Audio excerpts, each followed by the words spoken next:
दोस्तों कहते हैं कि जब कोई इंसान सच्चे दिल से कुछ ठान लेता है तो उसके सामने खुदा भी खुद झुक जाता है। तो दोस्तों आज की कहानी कुछ इसी तरह की है, जिसमें आप सीखोगे कि कैसे एक बहुत ही गरीब परिवार से कोई स्टूडेंट किस तरह से कम समय में एक क्वालिटी पढ़ाई करने के बाद कैसे किसी भी एग्जाम को क्लियर कर सकता है, किसी भी बुरी आदत को किस तरह से दरकिनार कर सकता है, अपने खुद के परिवार की नजरों में बुरी तरह गिरने के बावजूद कैसे उनके लिए गर्व स्थापित कर सकता है। और सबसे महत्वपूर्ण जो आप सीखने वाले हो किसी भी एग्जाम को, चाहे यूपीएससी हो, एसएससी हो, सीजीएल हो, कोई भी क्यों ना हो, उसको क्लियर करने के लिए सबसे जरूरी क्या होता है। तो आज हम इस टॉपर की कहानी से ये सब जानेंगे। सीखने के लिए आज बहुत कुछ है जो आप सीखोगे, लेकिन शर्त सिर्फ इतनी है कि वीडियो को आखिरी तक देखना है और वीडियो के आखिरी में अपनी सीखी हुई चीज को नीचे कमेंट में जरूर लिखना है। तो दोस्तों ये कहानी है अमित की, जो कि राजस्थान के जयपुर में एक छोटे से गांव में रहता था। शाम का वक्त था। अमित बहुत परेशान था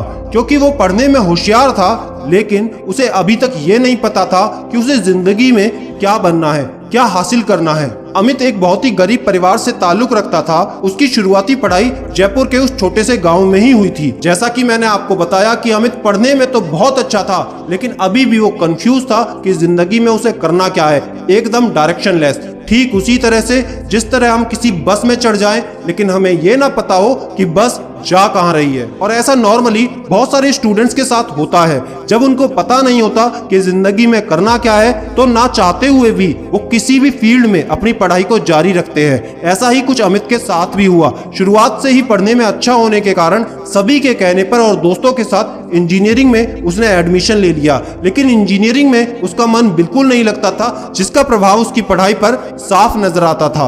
अमित बताते हैं कि सबसे दर्दनाक पल वो था कि 4 साल की इंजीनियरिंग की पढ़ाई में उनकी एक सब्जेक्ट में बैक लग गई, सप्ली आ गई। वैसे तो किसी स्टूडेंट के लिए ये एक आम सी बात हो सकती है, लेकिन एक टॉपर स्टूडेंट के लिए ये बहुत ही बड़ी और दुखदाई बात थी। और दुख का पहाड़ तो तब टूट पड़ा जैसे ही घर में ये बात पता चली। घर का माहौल पूरी तरह बदल गया। सबने उससे दूरी बना ली। उसके पिताजी ने तो उससे बात करना तक बंद कर दिया था। इस सब का बुरा प्रभाव उसकी मानसिकता पर पड़ा, जिसके चलते अमित ने शराब का सेवन और नशा करना शुरू कर दिया।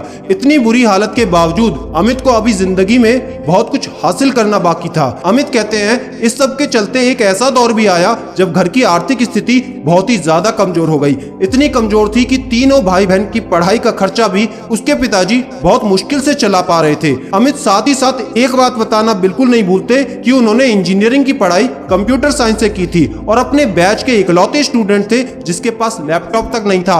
अपने प्रोजेक्ट्स को कंप्लीट करने के लिए उन्हें लैपटॉप अपने दोस्तों से उधार मांगना पड़ता था। दोस्तों अगर ये किसी भी स्टूडेंट के साथ किया जाता तो उसका कॉन्फिडेंस बहुत कम हो जाता, लेकिन अमित ने इन सब चीजों से एक जुनून हासिल किया कि अपनी फैमिली की कंडीशन को उसे ही सुधारना है। इसी दौरान एक दिन ऐसा भी आया कि अमित के पिता ने उसे अपने पास बुलाया। शाम का वक्त था और अमित मन ही मन बहुत सहमा हुआ था। अमित के पिता उसके नजदीक आए और एक ही सवाल किया कि तुम्हें अच्छे से पता है कि तुम तीनों भाई बहन की पढ़ाई को मैं किस तरह से मैनेज करता हूँ, और इतना टैलेंट होने के बावजूद, ये सब जानने के बावजूद तुम खुद को क्यों बर्बाद कर रहे हो। इन सब बातों ने अमित को अंदर से हिला के रख दिया, जैसे मानो उसका खुद का भविष्य उससे सामने से सवाल कर रहा था, आखिर कब तक तुम्हें ऐसा ही रहना है। उस दिन अमित ने एक दृढ़ निश्चय किया कि अपनी फैमिली की कंडीशन को सुधारने वाला वो ही होगा। इंजीनियरिंग के फाइनल ईयर तक अमित को ये तक नहीं पता था कि एसएससी क्या होता है, लेकिन उसी दौरान कुछ सीनियर्स ने उसे ये बताया कि एसएससी का एग्जाम निकालने के बाद किस तरह से इनकम टैक्स इंस्पेक्टर वो बन सकता है। बस यही वो समय था कि एक भटके हुए अमित को एक डायरेक्शन मिल चुकी थी, एक मकसद मिल चुका था। दोस्तों अगर आपको भी अपनी जिंदगी में कोई मकसद नहीं मिल पा रहा है, किस तरह से पढ़ाई करते हैं या मिल भी चुका है तो उसको कैसे अचीव करना है, कोई भी कॉम्पिटिटिव एग्जाम की क्या बेसिक स्ट्रेटेजी होती है, ये सब अगर आप जानना चाहते हो तो इन सबको मैंने एक ऑडियो फॉर्मेट में खबरी एप्लीकेशन पर अपलोड कर दिया है, जिसका लिंक नीचे डिस्क्रिप्शन में है। उसको डाउनलोड करना बिल्कुल मत भूलना। बहुत ही बारीक बातें उसमें बताई हैं जो कि एक टॉपर और एवरेज में अंतर होता है, तो एक बार उसको चेक जरूर करना। इंजीनियरिंग के फाइनल एग्जाम के बाद एसएससी का पेपर देने के लिए मात्र 2.5 महीने का वक्त था। अब अमित के पास सिर्फ 2 विकल्प थे। या तो इसी समय वो ये सोच लेता कि इस बार पेपर नहीं देगा और अच्छे से तैयारी करने के बाद अगली बार पेपर देगा, या फिर इन 2.5 महीनों में दिन रात कुछ भी ना देखते हुए अपनी पूरी ताकत को झोंकने के साथ साथ एक प्रॉपर प्लानिंग के साथ इसी बार इस टेस्ट को दे। तो यकीन मानो दोस्तों, अमित ने दूसरे ऑप्शन को चुना। 2.5 महीने की प्लानिंग में वो अच्छे से लग गया। वक्त बहुत ही कम था, इसके लिए अमित ने एक कोचिंग सेंटर को ज्वाइन कर लिया, क्योंकि अब अमित ये जानना चाहता था अगर वो एग्जाम देता है तो इस समय वो किस मुकाम को हासिल कर सकता है। इसके लिए उसने एक मॉक टेस्ट को दिया। दोस्तों, अगर आप यूपीएससी की तैयारी करते हो, एसएससी की तैयारी करते हो, तो एक बात को गांठ बांध लो कि मॉक टेस्ट देना बहुत जरूरी है। इससे आपको अपनी काबिलियत का अंदाजा होता है। मॉक टेस्ट देने के बाद जो रिजल्ट आए उसने अमित को बिल्कुल हिला के रख दिया, क्योंकि अमित नीचे से 7वें पायदान पे था। लेकिन अब अमित को एक आईना दिख चुका था, अब उसे अपनी औकात पता चल चुकी थी। और दोस्तों याद रखना, जब इंसान को अपनी औकात का पता चल जाता है तो उसकी तैयारी असली में वहीं से शुरू होती है। अब यहाँ से अमित की रियल पढ़ाई का फेज शुरू हो चुका था। दोस्तों की डिस्टरबेंस से बचने के लिए और फोन की डिस्टरबेंस से बचने के लिए घर में इतनी जगह नहीं थी कि वो अलग से किसी कमरे में पढ़ाई कर सके। इसलिए अमित ने निश्चय किया कि वो पढ़ाई रात को किया करेगा, और रात को जब वो पढ़ने बैठता था मोबाइल को स्विच ऑफ कर देता था, क्योंकि उसको ये बात अच्छे से पता थी समय बहुत ही कम है और डिस्ट्रैक्शन से डिस्ट्रैक्ट होने की गुंजाइश बिल्कुल भी नहीं है। एक अच्छी प्लानिंग के साथ उस पर एक्शन लिया, जिसमें उसने नींद को भी इग्नोर बिल्कुल नहीं किया। 3 बजे अमित सो जाता था, इसलिए नहीं कि उसको नींद आती थी, बल्कि इसलिए कि अगले दिन कोचिंग में नींद ना आए। जुनून इतना था पढ़ाई का कि सपने में भी एसएससी ही दिखाई देता था। सिलेबस बहुत ज्यादा था, इसलिए हर सिलेबस को उसने छोटे छोटे हिस्सों में तोड़ दिया।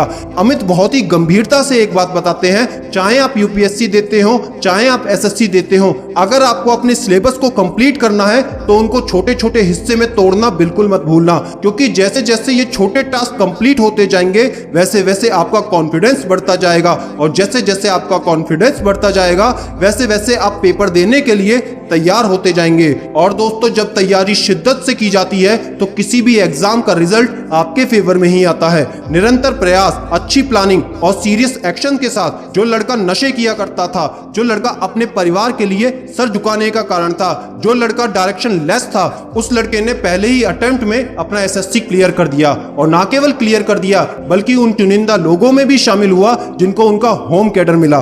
दोस्तों, इस बात को याद रखना, अपने बेसिक कंसेप्ट्स को हमेशा स्ट्रॉन्ग रखना, क्योंकि हर कॉम्पिटिटिव एग्जाम में कुछ ऐसी चीजें होती हैं जो हमेशा से सेम होती है। उनको अच्छे से पक्का कर लो, याद कर लो, और साथ ही साथ एक बात गांठ बांध लो, जिस एग्जाम हॉल में तुम पेपर देते हो उस एग्जाम हॉल में ऐसे कई एस्पिरेंट्स होते हैं जो पूरा पेपर अच्छे से सॉल्व करने की क्षमता रखते हैं। लेकिन याद रखना, अच्छे रिजल्ट्स उसी के आते हैं जो कम समय में ज्यादा से ज्यादा प्रश्नों के सही उत्तर देता है। आशा करता हूं ये कहानी से आपको सीखने को बहुत कुछ मिला होगा। तो दोस्तों, ये तो कहानी थी अमित की, जो कि बीकानेर राजस्थान में इनकम टैक्स इंस्पेक्टर के पद पर कार्यरत हैं। अब मुझे ये बताओ कि तुम्हारे जीवन का क्या मकसद है, और जो तुमने इस कहानी से सीखा आज कमेंट में नीचे लिख के जाना। मैं हर कमेंट को आज पढ़ने वाला हूं, और इस पॉजिटिव स्टोरी को फैलाने में मुझे आपकी मदद चाहिए। हर फेसबुक, हर व्हाट्सएप, हर टेलीग्राम ग्रुप में इसको शेयर कर दीजिए, और मुझसे जुड़ने के लिए आज ही इस चैनल को सब्सक्राइब करना बिल्कुल मत भूलना, क्योंकि ऐसा मोटिवेशन आपको कहीं नहीं मिलेगा।